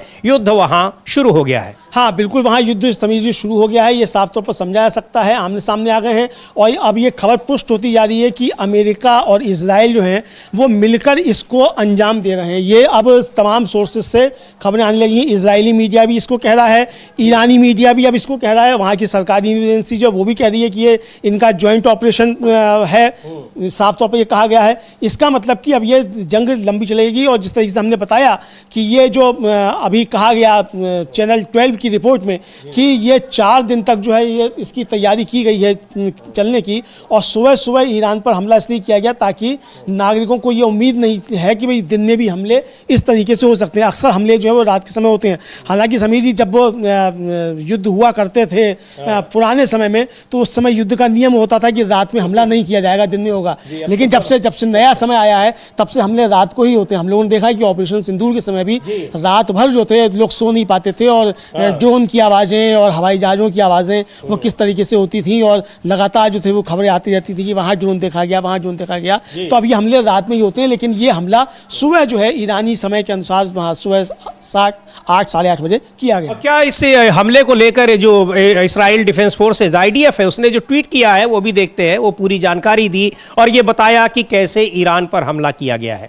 और ईरान के भी जो सिक्योरिटी काउंसिल के जो प्रमुख हैं उन्होंने भी कहा है कि हमला किया गया है इसराइल की ओर से, लेकिन ख़त्म हम करेंगे। तो अब बहुत एक बड़े इसके अटैक की एक आशंका दिखाई पड़ रही है। ईरान इसराइल पर कर सकता है और अमेरिका के बेसिस पे भी कर सकता है। देखते हैं IDF का वो ट्वीट भी हम लोग कि क्या लिखा है। IDF ने ये है कि ये जब हमला हुआ था उस समय का ये ट्वीट है, और वहाँ पर की सायरन बज रहे हैं इसराइल में, और जो कि पिछले कुछ मिनटों में पूरे इसराइल में सायरन बजाए गए, और सेल्यूलर डिवाइस को सीधे सुरक्षित जगहों के पास रहने का एडवांस इंस्ट्रक्शन अलर्ट दिया गया। यह इसराइल देश की ओर मिसाइल दागे जाने की संभावना के लिए जनता को तैयार करने के लिए एक प्रोएक्टिव अलर्ट है। IDF इस बात पर जोर देता है कि जनता से सुरक्षित जगहों के पास रहने का अनुरोध किया जाता है। यानी वो एक तरीके से ये बताने की कोशिश कर रहे हैं कि हमला होने की आशंका थी ईरान की तरफ से, इसलिए पहले हमले कर दिया है। हाँ बिल्कुल, ये कि ईरान जो हमला कर सकता है, तो ये एक तरीके से कहा जाए समीर जी कि ये एक बचाव का कि साहब हम पे हमला हो सकता है, हमने इसलिए हमला कर दिया। ये है इधर समीर जी जो खबरें आ रही हैं, एक इजरायली अधिकारी का कहना है कि इजराइल जो है वो ईरान के साथ कई दिनों तक चलने वाले संघर्ष की तैयारी कर रहा है। और उस अधिकारी का कहना यह कि आज सुबह US के साथ मिलकर किए गए हमले में ईरानी सरकार की जगहों और मिलिट्री ठिकानों को निशाना बनाया गया। अब ये स्पष्ट आना शुरू हो गया है। तो ये टाइम्स ऑफ इजराइल जो उसने अभी भी खबर दी है, इजरायली अधिकारी के हवाले से खबर है कि US इसमें शामिल है, और ईरान के जो मिलिट्री ठिकाने हैं उन पर हमले किए गए हैं। ये पुष्ट खबरें आना शुरू हो गई। जी बिल्कुल, ईरान के मिलिट्री ठिकानों पर और 6 शहरों में, 6 अलग अलग शहरों में, राजधानी तेहरान के अलावा 6 अलग अलग शहरों में ये हमले हुए हैं और इसकी पुष्टि की गई है। पुष्टि इस बात की भी हुई है कि ईरान और इसराइल और अमेरिका दोनों ने मिलकर ईरान पर अटैक किया है। अब ईरान की तरफ से भी बड़ी प्रतिक्रिया आई है, और इसको हमला किस तरीके से होता है ये देखने वाली बात होगी। लेकिन कहा गया है कि हमला शुरू किया है इन लोगों ने, लेकिन ख़त्म ईरान करेगा। क्या कुछ होता है, लेकिन ये हमला और इसके जो परिणाम है वो बहुत भयावह हो सकते हैं। ये आशंका पहले से ही जताई जा रही थी, क्योंकि पिछले साल जो 12 दिन तक लड़ाई चली थी दोनों के बीच में, वो लड़ाई बड़ी भयावह थी। और सबसे बड़ी बात यह है कि आखिरकार इसराइल को मजबूर होना पड़ा ईरान के साथ युद्ध विराम करने के लिए, और अमेरिका को भी मजबूर होना पड़ा था युद्ध विराम करने के लिए। खबरें, रिपोर्ट्स आई थी कई कि इसराइल के पास जो उसका जो डिफेंस सिस्टम था वो पूरा का पूरा खोखला हो गया था। कुछ ही दिनों की और लड़ाई, मुश्किल से 6-7 दिनों तक वो और लड़ाई कर सकता था, उसके बाद उसका सारा जो वेपन्स थे वो खत्म हो गए थे। इस तरह की रिपोर्ट्स आई। बिल्कुल इस तरह की रिपोर्ट्स आई थी समीर जी। और अभी जो ईरान के सर्वोच्च लीडर हैं अयतुल्लाह खामेनी, उन्होंने ईरान की संसद को संबोधित करते हुए कहा था कि मैं यूनाइटेड स्टेट्स के नेताओं के लिए कुछ साफ कर देना चाहता हूं, दैट टू अमेरिका का मतलब ट्रंप और उनकी टीम की मौत है, अमेरिकी लोगों की नहीं। यानी ये बड़ा बयान है, ये साबित कर दिया है कि हम ट्रंप और उनके जो मित्र हैं उन पर हमले करेंगे, अमेरिकी जनता से हमारा कोई संघर्ष नहीं है। और जाहिर सी बात है समीर जी कि अमेरिकी जनता से संघर्ष क्यों होगा? मोसाद जो है वो इंफॉर्मेशन वार लड़ रहा है, इस तरीके से ईरान भी इंफॉर्मेशन वार लड़ रहा है और ये शुरुआत जो है वो ईरान ने पहले ही कर दी इस वार की। इधर जो ये बयान खमेनेई की ओर से आ रहा है, बहुत ही महत्वपूर्ण है कि वो अमेरिका के लोगों से उनकी दुश्मनी नहीं है, लोगों से उनसे कोई दुश्मनी नहीं है। और अभी जब ट्रंप ने धमकी दी थी कि हम जो है हमला करने के लिए तैयार हैं और बहुत बुरा होगा, तो वहाँ के जो राष्ट्रपति हैं ईरान के डॉक्टर मसूद पेजेशियन, उन्होंने कहा था कि हम बिल्कुल तैयार हैं और अगर हमारी कुर्बानी होती है तो हम शहादत देने के लिए भी तैयार हैं, हमें इस पर गर्व होगा, लेकिन ईरान झुकेगा नहीं, ये साफ तौर पर कहा था। तो अब ये ट्रंप साहब को मालूम पड़ जाएगा कि क्या ईरान अमेरिका के लिए दूसरा वियतनाम बनने वाला है, ये आने वाला समय बताएगा। इधर समीर जी खबर ये है कि अभी इसकी अभी पुष्टि नहीं हुई है, चीन का जो एक ट्विटर हैंडल है उसने ये खबर दी है कि चीन ने साफ तौर पर कहा है कि अगर अमेरिका ने हमला किया ईरान पर तो हम रेयर अर्थ मेटल्स की सप्लाई रोक देंगे तुरंत। ये कल ही जो था उसने कहा था। अब अगर ये हमला कर दिया तो अगर रेयर अर्थ मेटल्स की सप्लाई रुक जाएगी तो देखना होगा कि अमेरिका कितने समय तक इस जंग को लड़ सकता है। जी बिल्कुल, ये कितने दिन तक इस लड़ाई को लड़ सकता है, अमेरिका के लिए भी मुश्किल है और इसराइल के लिए भी। अटैक तो कर दिया है, अटैक के पीछे बहुत से कारण बताए जा रहे हैं। इसराइल की अपनी घरेलू राजनीति भी है जिसमें बेन्यामिन नेतान्याहू बुरी तरीके से घिरे हुए हैं।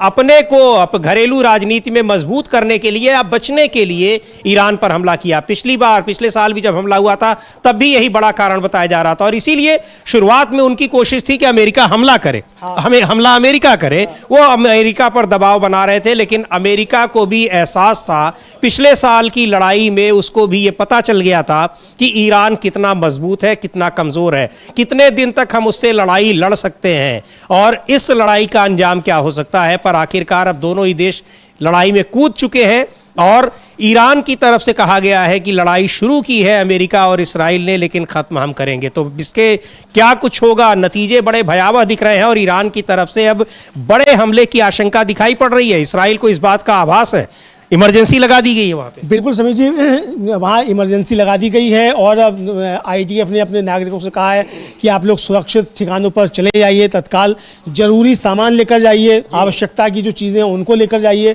ये साफ तौर पर कहा गया है कि इसका मतलब कि अब इजराइल ये समझ रहा है कि ईरान का वार जो है वो तगड़ा होगा और पिछली बार भी उसके वार तो समीर जी काफ़ी तगड़े ही थे और जबकि काफ़ी दूर से जो वार करता है लेकिन वहाँ हो रहे थे। अब जो चिंता सता रही है उसको ये लग रहा है कि हिजबुल्लाह और हूथी जो हैं वो भी इसमें ईरान के साथ कूदेंगे। तो ये त्रिकोणीय जो मामला बनेगा, इसमें जो सबसे ज़्यादा संकट होगा वो अरब जो देश हैं उनके सामने होगा कि वो किसके साथ खड़े हो, किसके साथ खड़े ना हो। उनके सामने एक बड़ा संकट जो देखने में आ रहा है समीर जी। जी बिल्कुल, ये क्या होगा, लेकिन इसका असर और इसका जो एक विस्तार है वो बढ़ सकता है क्योंकि इसमें बहुत सारे देश अरब के हैं जो खुलकर ईरान के साथ दिखाई पड़ रहे हैं, लेकिन कुछ की मजबूरी है जो अमेरिका का साथ नहीं छोड़ सकते हैं। तो अब क्या होता है वो सामने दिखाई पड़ेगा। अभी ईरान की तरफ से रिटेलिएशन नहीं हुआ है, यानी जवाबी कार्रवाई नहीं की गई है, पर बताया जा रहा है कि बड़े हमले की आशंका मालूम हो रही है और उसी हिसाब से इसराइल ने अपने को तैयार कर रखा है। लोगों को घर से बाहर जाने से मना कर दिया गया है और वहाँ लोग घर से ही अब काम कर रहे हैं। वहाँ देखा जा सकता है कि किस तरीके से वहाँ लोगों में खौफ है। और इधर ईरान के कई शहरों में, 6 शहरों में बताया जा रहा है, 6 अलग अलग शहरों में हमले किए गए हैं। परमाणु ठिकानों पर भी हमले किए गए हैं, उसके डिफेंस के जो क्षेत्र हैं, इलाके हैं, वहाँ भी हमले किए गए हैं। अभी ईरान की तरफ से प्रतिक्रिया नहीं आई है और यहाँ से जो अमेरिका और इसराइल दोनों ने संयुक्त रूप से ये हमला किया है। हाँ बिल्कुल समीर जी, दोनों संयुक्त रूप से हमला किया है और देशबंधु अखबार जो है उसने अभी एक ब्रेकिंग खबर दी है और उसका कहना है कि ये सबसे पहला जो धमाका था वो खामेनेई के कार्यालय के बेहद करीब हुआ। लोगों ने सबसे पहला धमाका वहीं सुना और हमले के वक्त खामेनेई कार्यालय में मौजूद थे या नहीं ये अभी स्पष्ट नहीं है, ये उसका कहना है। और इजराइल के रक्षा मंत्री जो है इजराइल काट्स, उन्होंने इस हमले को सही ठहराते हुए कहा है कि ये खतरे को दूर करने के लिए किया गया है, हालांकि उन्होंने इसकी विस्तृत जानकारी नहीं दी।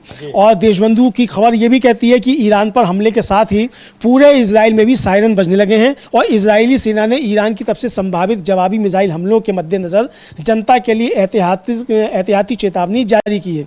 और यह भी कहना है कि हमले के बाद ईरान में कई और धमाकों की आवाज़ें सुनाई दी हैं और ईरानी सरकारी टीवी ने धमाकों की खबर तो दी है, लेकिन शुरुआत में इसका कारण नहीं बताया है और हमले जो हवाई क्षेत्र हैं वो बंद कर दिए गए हैं और सारी उड़ानें जो हैं उनके लिए चेतावनी जारी कर दी गई है। जी बिल्कुल, तो हवाई क्षेत्र इसराइल में भी बंद कर दिए गए हैं, ईरान में भी बंद कर दिए गए और इसके अलावा इराक में भी बंद कर दिए गए हैं। इराक में भी अलर्ट कर दिया गया है वहां के लोगों को भी, और इसराइल में तो इमरजेंसी लगा दी गई है। ईरान किस तरीके से प्रतिक्रिया करेगा? वहां के सिक्योरिटी काउंसिल के जो प्रमुख हैं उन्होंने कहा है कि लड़ाई इन लोगों ने शुरू की है और खत्म हम करेंगे, यानी बहुत बड़े हमले की आशंका जताई जा रही है। मिसाइल हमलों को पिछली बार झेला था इसराइल ने भी और अमेरिका ने भी। जी अविनाश। हाँ, जो खबर आ रही है खामनेई को लेकर, इजराइल की तरफ से भी जो अभी खबर आई है कि खामनेई तेहरान में ही नहीं है। हमला जरूर हुआ उनके कार्यालय के पास में, लेकिन खामनेई, क्योंकि हमले को लेकर पहले से ही बात चल रही थी कि 1-2 दिन में ही हमला होने वाला है। जैसे जिनेवा की बातचीत खत्म हुई है उसके बाद ही खामनेई को अंडरग्राउंड एक सुरक्षित जगह भेज दिया गया था। और खबर ये है कि वो तेहरान में ही नहीं है। अमेरिका और इजराइल को खामनेई की कोई सूचना नहीं है कि वो किस जगह पर है। तो ऐसे में हमला जरूर किया गया है और इजराइल की तरफ से मान भी लिया है कि खामनेई को कोई नुकसान नहीं हुआ है। और लगभग 30 से ज़्यादा जगहों पर ये हमले किए गए हैं, जिसमें उनके जो परमाणु संयंत्र हैं उन पर भी उन्हें भी निशाना बनाया गया है। और जिस तरीके से खबरें आ रही हैं कि धमाकों की ये 30 से ज़्यादा जगह भी हो सकती हैं।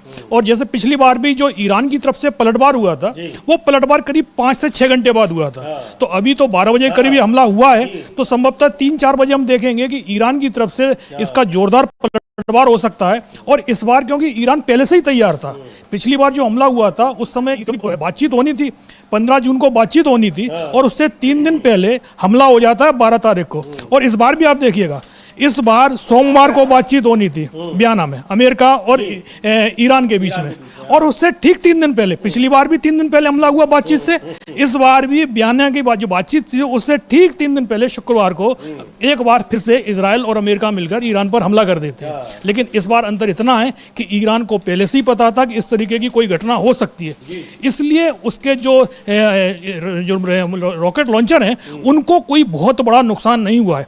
पिछली बार यही गलती हो गई थी कि उसके कई जो मिसाइल लॉन्चर थे उनको तबाह कर दिया था इजराइल ने, इसलिए ईरान का जो पलटवार था वो उतना मजबूत नहीं था। लेकिन इस बार 2000 से ज़्यादा मिसाइल हैं, एक साथ फायर करने की क्षमता ईरान के पास में है। और अब जब उसका हमला होगा तो कितना भीषण होगा इसके बारे में तो जो इजराइल है उसकी तरफ से ये जो IDF का बयान आ गया है कि भाई हम ईरान के पलटवार की तैयारी कर रहे हैं कि वो जो हमला करेगा उसको किस तरीके से हमको झेलना है। तो अब इस समय जो इमरजेंसी लगी हुई है वो ईरान के पलटवार को लेकर ही है और ये पलटवार बहुत जल्दी होने वाला है। अच्छा, एक चीज़ और अविनाश जी, आपने ये खमेनेई की जो बात है कि वहां पर जब पिछले बार लड़ाई हो रही है तब भी खमेनेई के बारे में कुछ भी नहीं पता चल पाया, ना तो इसराइल को ना अमेरिका को, जबकि टारगेट पर खमेनेई है। उसके अलावा जब ईरान में प्रदर्शन हो रहे थे तब भी खमेनेई टारगेट पर थे, एक बार फिर हुए। इसका मतलब अमलेंदु जी, अविनाश जी, की जो मोसाद है दुनिया की सबसे बेहतरीन खुफिया एजेंसी मानी जाती है, मुझको तो लगता है कि सबसे ज्यादा फेलियर तो ये उसका है। सबसे बड़ा फेलियर समीर जी है कि आपको यही मालूम नहीं पड़ पा रहा है कि खामेनेई कहाँ है। भाई आपने अचानक जो हमला किया, वही व्यक्ति मुख्य रूप से आपके टारगेट पर, मुख्य टारगेट पे। और सबसे बड़ी बात समझिए ये है कि जब इजराइल ने हमला किया था, अब तो ये एक्सेप्ट कर लिया ईरान ने कि उसमें उसके 3000 लोग मारे गए थे। जब इजराइल ने हमला किया था उसमें उसके सैन्य कमांडर भी थे और परमाणु जो वैज्ञानिक है वो भी उसमें शामिल थे। ये ईरान ने खुद स्वीकार किया है। और उसके बाद इतना तगड़ा रिटेलिएट ईरान ने किया कि इजराइल की कमर टूट गई। तो अब तो जो लेनिन की एक किताब है समीर जी की, 1 कदम आगे 2 कदम पीछे, वो किताब यही है। हालांकि वो पार्टी के सांगठनिक ढांचे के मामले में है कि किस तरीके से कभी कभी आपको आगे बढ़ना, 2 कदम पीछे हटना पड़ता है, फिर आप 1 कदम आगे बढ़ते हैं। तो ये है, तो ये ईरान ने वही जो है रणनीति अपनाई कि ठीक है, इजराइल भी अगर तैयारी करता है तो तैयारी हम भी कर रहे हैं। और ईरान ये समझे हुए था कि ये युद्ध खत्म नहीं हुआ, ये युद्ध होगा। ये साफ तौर पर। और ईरान ने यह भी कह दिया था जब ये युद्ध विराम की घोषणा की ट्रंप ने कि हमारी तरफ से कोई युद्ध विराम नहीं है, अगर इजराइल खत्म करेगा युद्ध विराम तो मतलब युद्ध खत्म करेगा तो हमारी तरफ से कोई इसका जवाब नहीं दिया जाएगा, लेकिन अगर वो करेगा तो हम इसका जवाब देंगे, ना हमने युद्ध शुरू किया और लेकिन खत्म हम ही करेंगे। बिल्कुल, ये कि ना तो शुरू किया ना हम रोक रहे हैं। हाँ, हमारे ऊपर हमला होगा तो हम फिर अटैक करेंगे, फिर हम पैक करेंगे, नहीं होगा तो हमारी तरफ से नहीं अटैक होगा। जी हाँ बिल्कुल, क्योंकि अब के अमेरिका की तरफ से ये खबर आ गई है कि इस जंग में वो शामिल है। अमेरिका का बयान आया है, पहला बयान है जब से ये जंग हमला हुआ है उसके बाद से अमेरिका की तरफ से कहा गया है कि हमने ईरान के 30 सैन्य ठिकानों पर हमले किए हैं। ऐसे कई तो एयरपोर्ट पर भी हमले हुए हैं, लेकिन अमेरिका का कहना है कि हमारे टारगेट पर वहाँ के सैन्य ठिकाने थे और इस जंग में अमेरिका की पहली स्वीकारोक्ति है कि वो इस जंग में शामिल है और पहले ही दिन से इजराइल के साथ उसने मिलकर हमला किया है। जबकि शुरुआत में तो रिपोर्ट यही आ रही थी कि इजराइल ने हमला किया है और बाद में इजराइल ने कहा कि नहीं हमारा ज्वाइंट ऑपरेशन है, और अब अमेरिका ने भी मान लिया है कि ये जंग जो है वो इजराइल के साथ मिलकर ही वो लड़ रहे हैं। और अब जो पलटवार होना, जिस तरीके से ईरान का पहले ही कह चुका था कि अगर इजराइल हमला करेगा तो उसके टारगेट पर इजराइल होगा, अगर अमेरिका इसमें शामिल होता है तो फिर वो अमेरिका के सभी सैन्य बेसों पर हमला करेगा। और ये लड़ाई इजराइल और अमेरिका या ईरान के बीच में नहीं होगी, बल्कि ये लड़ाई पूरे मिडिल ईस्ट की लड़ाई होगी, क्योंकि मिडिल ईस्ट में अमेरिका के 17 सैन्य बेस हैं और ईरान ने साफ कह दिया है कि हर सैन्य बेस हमारे टारगेट पर होगा। तो अब ईरान की मिसाइलें किस किस सैन्य बेस पर गिरने वाली हैं उसको लेकर, क्योंकि अमेरिका की तरफ से कुछ देर पहले डोनाल्ड ट्रंप का जो बयान आया था जिसमें उन्होंने कहा था कि सभी नागरिक जो हैं इजराइल भी छोड़ दें, तो इजराइल छोड़ने वाली बात अगर वो बोल रहे हैं तो उनको भी पता है कि जो हमला पलटवार होगा उसमें इजराइल में जबरदस्त नुकसान होने वाला है। और अब के नुकसान कितना और अगर अमेरिकी नागरिकों जी कतर और खाली देश जो हैं वहाँ जितने दूतावास हैं सबसे कह दिया गया कि आप यहाँ से निकलिए, जरूरी कर्मचारियों वही रहेंगे, अनावश्यक कर्मचारी वहां से निकल जाए, ये साफ तौर पर कह दिया गया है समीर जी। और इस बीच खबर ये आई है कि इजराइल ने अपने इस ऑपरेशन का नाम जो है वो लायंस रोर रखा है और अमेरिका ने बता दिया है एजेंसियों को, जो अमेरिका के अधिकारियों ने कहा है कि ईरान के खिलाफ यूएस हमले हवा और समुद्र से किए जा रहे हैं। यानी ट्रंप जो कह रहे थे कि हमने अपना बेड़ा जो है अरमदा और अब्राहम लिंकन भेज दिया है, इसका मतलब उनका इस्तेमाल किया जा रहा है। अब देखना यह है कि ईरान ने बीच में जो हॉर्मुज़ रेंज थी उसमें जो अपना सैन्य अभ्यास किया था रूस और चीन के साथ, अब वो हॉर्मुज़ को बंद करता है कि नहीं करता है, ईरान अब इसका किस तरीके से जवाब देता है। हाँ, लेकिन जो तैयारी थी ईरान की और रूसी से अमेरिका हिचक भी रहा था हमले से कि अब्राहम लिंकन उसके निशाने पर है, और इसीलिए जी हम लोगों ने बताया कि कल ही जो है उनकी नेवी में जो है एक बेड़ा शामिल हुआ है और वो समुद्र में उतरा है ईरान का। यानी ईरान तैयार है कि इसका अमेरिका को जवाब देना है। और साफ तौर पर कह दिया था, खामेनी का तो बहुत सख्त बयान आया था जब ट्रंप ने कहा कि हमने बहुत अपना भेज दिया अरमदा, तो खामेनी का बयान आया कि कभी कभी तगड़े सेनाओं पर ऐसा तगड़ा वार होता है कि कमर टूट जाती है, यही शब्द थे खामेनी के। तो इसलिए आप घमंड मत कीजिए, हम आपको ऐसा सबक सिखाएंगे कि आप जिंदगी भर याद रखेंगे। जी बिल्कुल, और ये मुझे लग रहा है कि इसका नुकसान अमेरिका के राष्ट्रपति डोनाल्ड ट्रंप को उनके अपनी घरेलू राजनीति में बहुत बड़ा होने वाला है, क्योंकि अगर अमेरिकी नागरिकों की जान जाती है, निश्चित तौर पर जो रिटेलिएशन होगा, जो जवाबी कार्रवाई होगी ईरान की तरफ से, बहुत खतरनाक होने वाली है, क्योंकि ईरान ने पूरी तैयारी पहले से ही कर रखी है और उसमें निश्चित तौर पर नुकसान अमेरिकी नागरिकों का, सैनिकों का भी होगा। इस मामले में पहले से ही ट्रंप घिरे हुए हैं अपने देश की राजनीति में, उनके लिए एक बड़ा सेटबैक होगा अमलेंदु जी। बिल्कुल समीर जी, काफी सेटबैक होगा। और देखिए समीर, जिस समय वेनेजुएला के राष्ट्रपति निकोलस मादुरो को अपहरण करके लाए ट्रंप, उसके बाद किस तरीके से अमेरिकी शहरों में जबरदस्त प्रदर्शन हुए, व्हाइट हाउस के सामने प्रदर्शन हुए, न्यूयॉर्क में प्रदर्शन हुए, तो सब जगह काफी प्रदर्शन हुए और लगातार ट्रंप के खिलाफ प्रदर्शन हो रहे हैं। वहाँ हर आखिरी शनिवार जो होता है उसको एक वहाँ बंद का आह्वान किया जाता है ट्रंप के खिलाफ। तो ये वहाँ काफी ज्यादा घिरे हुए नजर आ रहे हैं और अमेरिकियों का कहना यह है कि ट्रंप की जो टैरिफ नीति है वो इसने सबने जो एक तरीके से जो है, पवन खेड़ा का एक ट्वीट भी आया हुआ है कि Modi friend Benjamin Netanyahu has now launched an attack on India's old friend Iran, की मोदी के मित्र प्रधानमंत्री नरेंद्र मोदी के मित्र बेंजामिन नेतन्याहू ने भारत के सबसे पुराने मित्र के ऊपर अटैक कर दिया है। बिल्कुल सबसे पुराने भारत के मित्र के ऊपर अटैक कर दिया है, बिल्कुल ये सही बात तो समीर जी। और ये हम कब लोग हो रहा है जब मोदी अभी कल ही लौट करके हम लोगों ने अभी शुरुआत यही कहा ना कि मोदी गए क्यों थे और लौट के आए और तुरंत उसके बाद हमला कर दिया। ये ऐसा कैसा कि आप तो रूस और यूक्रेन का युद्ध रुकवाने गए थे और इधर यहाँ हमला हो गया। लिख रहे हैं जी हाँ कि मोदी के दोस्त बेन्यामिन नेतन्याहू ने अब भारत के पुराने दोस्त ईरान पर हमला किया है। ये मोदी के लौटने के मुश्किल से 2 दिन बाद हुआ है। रूस यूक्रेन युद्ध को रोकने के बारे में इतनी बड़ी बड़ी बातें करने के बाद मोदी ने अपने इस्राइल दौरे का इस्तेमाल इस्राइल और ईरान के बीच तनाव कम करने के लिए क्यों नहीं किया, या इससे भी बुरा क्या वह इस युद्ध का समर्थन करते हैं। तो ये ट्वीट आया है अभी पवन खेड़ा कांग्रेस पार्टी के नेता हैं और प्रवक्ता हैं। आपको बता दें कि अब से थोड़ी देर पहले इस्राइल ने ईरान के ऊपर बड़ा हमला किया है और अब ईरान की तरफ से ये कहा गया है कि वो हमला शुरू किया है इस्राइल और अमेरिका ने, खत्म ईरान करेगा। यानी ईरान की तरफ से बहुत ही बड़े हमले की आशंका जताई जा रही है। हाँ बिल्कुल समीर जी, बड़े हमले की आशंका जो है वो जताई जा रही है और ये साफ तौर पर समझा जा सकता है कि हमला काफ़ी ज़्यादा बड़ा होगा। इस बीच समीर जी एक बयान जो है ट्रंप का भी आ गया है, लेकिन वो चूंकि अभी दे रहे हैं बयान, तो जब वो पूरा बयान आएगा तो हम लोग बताएंगे कि ट्रंप जो है क्या कह रहे हैं। जी बिल्कुल, तो ये है और ट्रंप ने कहा है कि ईरान कभी परमाणु शक्ति नहीं बन सकता। परमाणु शक्ति नहीं बन सकता तो आप परमाणु समझौता करने के लिए इतने परेशान क्यों हैं, और क्या कुछ है अभी उनका बयान आ रहा है। लेकिन अमेरिका और इस्राइल ने संयुक्त रूप से यह हमला ईरान पर किया है। अब कहा जा रहा है कि ईरान की ओर से बड़ा हमला हो सकता है, इस्राइल में इमरजेंसी लगा दी गई है। तो क्या कुछ होता है अपडेट करेंगे हम आपको, लेकिन ये इस समय की बड़ी खबर है और ये इस हमले के बाद यह आशंका बढ़ गई है कि ये कई दिन तक चलने वाली लड़ाई है। क्योंकि पिछले साल जब 12 दिनों तक की लड़ाई हुई थी, बहुत ही खतरनाक लड़ाई थी और इतनी खतरनाक थी कि अमेरिका और इस्राइल को संयुक्त रूप से ईरान से समझौता करना पड़ा था। दावा किया गया था कि ईरान के परमाणु ठिकानों को ध्वस्त कर दिया गया है, लेकिन आज फिर दावा किया जा रहा है कि उन्हीं परमाणु ठिकानों पर फिर हमला किया गया है।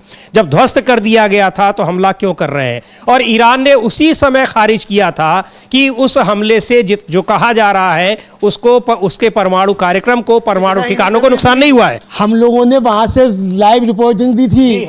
हमारे संवाददाता हमारे जमील जाफरी थे, उन्होंने कौम जिसको कहा गया था कि जब वहां हमला किया गया है उसके वहां से उन्होंने दिखाया था कि देखिए कैसा यहाँ ट्रैफिक चल रहा है, साफ तौर पर दिखाई पड़ रहा है। इस्फहान से दिखाया था हम लोगों ने, इसी अपने कार्यक्रम में ही उनके वीडियो सब दिखाए थे। लोग वहां प्रदर्शन कर रहे हैं खामेनेई के समर्थन में, वो भी हम लोगों ने दिखाया था। तो ये एक बड़ी खबर है इस समय की और इसमें अब ईरान की प्रतिक्रिया का इंतजार है कि किस तरीके से वो अटैक करता है, इस हमले का वो जवाब देता है। तो रहेगी इस पर निगाह, आपको अपडेट करते रहेंगे। इस कार्यक्रम को अब यहीं समाप्त करते हैं। बने रहिए आप डीबी लाइव के साथ। मुझे और अमलेंदु उपाध्याय को दीजिए अनुमति। नमस्कार।